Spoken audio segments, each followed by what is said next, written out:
Hello student, आज मैं आप लोगों के लिए एक बहुत ही इंपॉर्टेंट टॉपिक लेके आया हूँ, Raoult's law. This is a very very important for the your upcoming examinations, IIT, JEE, neat and medical. जो भी एग्ज़ाम आपका होने वाला है मेडिकल से रिलेटेड, तो उसके लिए बहुत ही ज़्यादा इंपॉर्टेंट है। ओके, एक्चुअली क्लास 12 के सॉल्यूशन चैप्टर में जो है एक टॉपिक है जो कि काफ़ी ज़्यादा इंपॉर्टेंट है और बहुत ज़्यादा इंपॉर्टेंट है। काफ़ी टाइम से बहुत सारे क्वेश्चन इससे रिलेटेड आप लोगों के एग्जामिनेशन में आ रहे हैं। मैंने सोचा आप लोगों को इस टॉपिक को थोड़ा सा काफ़ी डिटेल में बता देते हैं। काफ़ी स्टूडेंट इस टॉपिक से रिलेटेड बहुत ज़्यादा कन्फ्यूजन में रहते हैं। अब आपको कन्फ्यूजन में नहीं रहना है, मैं आपको बहुत ही सिंपल वे में समझा देता हूँ, ठीक है ना। एक्चुअली पहले आप लोग देखिए, स्टेटमेंट पढ़ते हैं बेटा। इसका देखिए स्टेटमेंट क्या है। The mole fraction of liquid component is directly proportional to mole fraction in liquid phase and Y से। और मैं दूसरा सेंटेंस क्या बोल सकता हूं, एक बार I repeat, mole fraction of liquid component is directly proportional to mole fraction of in liquid phase.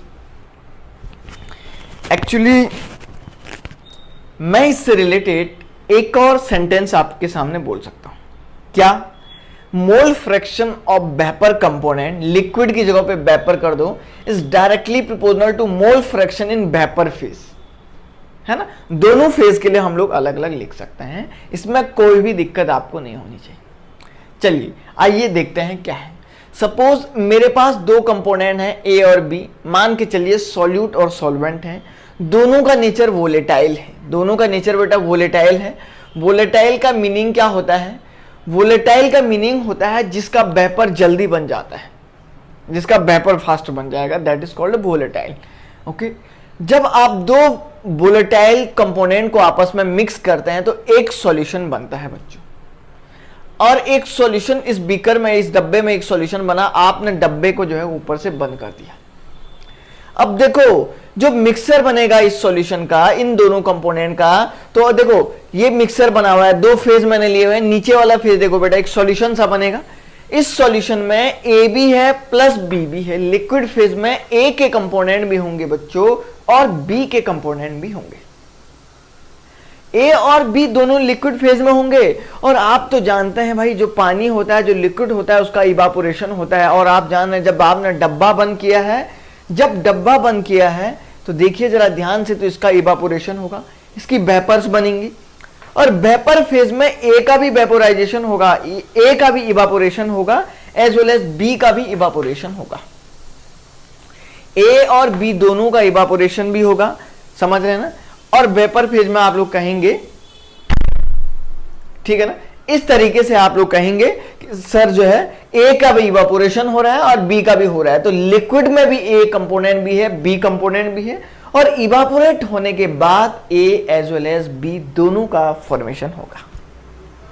Okay, चलिए अब मैं आपको बता, सपोज मैंने क्या लिखा बच्चों, ए एक्स ए, यहां पे लिखा है ना बेटा, देखिए x A is the MF mole fraction की बात करूं, मोल fraction of A in liquid phase.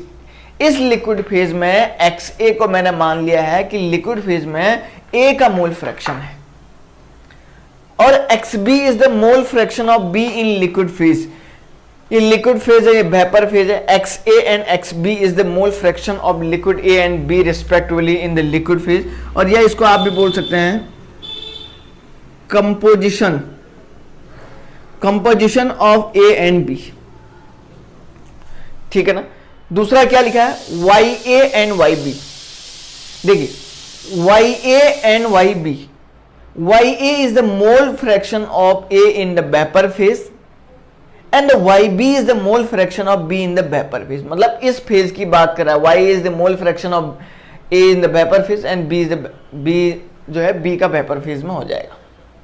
Where P is the vapour pressure of A. अब दोनों का तो वेपर प्रेशर आपने पी ए से इंडिकेट कर दिया, और P B is the vapour pressure of B, ठीक है ना बेटा। और एक और टर्म मैंने यहां पे लिखा है, बहुत ही इंपॉर्टेंट बात लिखी है, पी नॉट ए।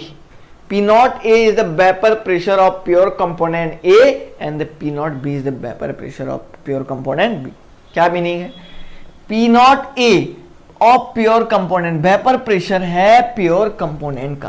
बेटा प्योर कंपोनेंट ये है, ये जिससे ये सॉल्यूशन बना हुआ है, जिससे ये सॉल्यूशन बना हुआ है वो आपका प्योर कंपोनेंट है, ठीक है ना।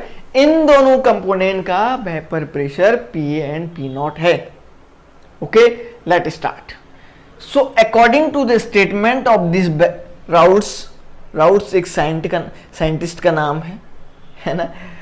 तो इन्होंने क्या कहा कि भाई जो वेपर प्रेशर है वो मोल फ्रैक्शन होगा लिक्विड फेज में, मोल फ्रैक्शन ए के मोल फ्रैक्शन के डायरेक्टली प्रोपोर्शनल टू है। आपने इसको ओपन किया तो यहां पे एक कांस्टेंट टर्म जनरेट हुआ जिसको आपने पी नॉट ए बोला, वेयर पी नॉट ए यहां पे लिखा हुआ है vapour pressure of pure component A. Pure component A का क्या होगा? वेपर प्रेशर होगा, और P not B is the vapour pressure of pure component B, ठीक है ना बेटा। और यहां पे पी नॉट बी को इस तरीके से ओपन किया है मैंने, जरा देख लो। हुआ क्या? कुछ भी नहीं, बहुत ही सिंपल हुई, ठीक है ना। अब देखो, according to Dalton's law of partial pressure, तो इन्होंने ये कहा था जो P ऑफ द टोटल होता है वो PA प्लस PB होता है। पूरे जो सॉल्यूशन का, डाल्टन्स ने बोला था पूरे सॉल्यूशन का जो वेपर प्रेशर होगा वो PA उनके partial pressure PA plus PB के इक्विवेलेंट हो रहा है। तो देखो, तो P of the T equal to हो जाएगा, P of the T equal to हो जाएगा P not A X A, P A और पी बी की वैल्यू है ना यहाँ पे रखी हुई, plus P not B into X B, ठीक है ना। आप लोग जानते हैं X A mole fraction of A plus mole fraction of B equal to होता है 1। So mole fraction of B चाहे लिखना चाहते हैं तो 1 माइनस एक्स ए भी लिख सकते हैं, है ना। ये पढ़ा होगा आप लोगों ने, तो रख लीजिएगा बेटा इस वैल्यू को, इस यहाँ पे रख लीजिएगा पी बी की जगह पे। P T is equal to P naught A X A plus P not B 1 minus X A. देख लो बेटा, पी बी की जगह पे मैंने क्या लिया, एक्स बी की जगह पे क्या रखा है 1 minus X A. Okay, so P T equal to P naught of A X A plus, अंदर मल्टीप्लाई करो इसको, P not B minus P not B X A. देख लो, ठीक है ना। अब ये दोनों टर्म जो है, काम करिए इसको थोड़ा सा रीअरेंजमेंट करिए सिंपल मैथमेटिकल वे में। पी नॉट बी को आगे ले लीजिएगा तो ये बनेगा आपका P naught A X A minus P not B X A, ठीक है ना। एक्स ए को कॉमन ले लीजिएगा, P T is equal to P not B plus P naught A minus P not B X A. देख लो,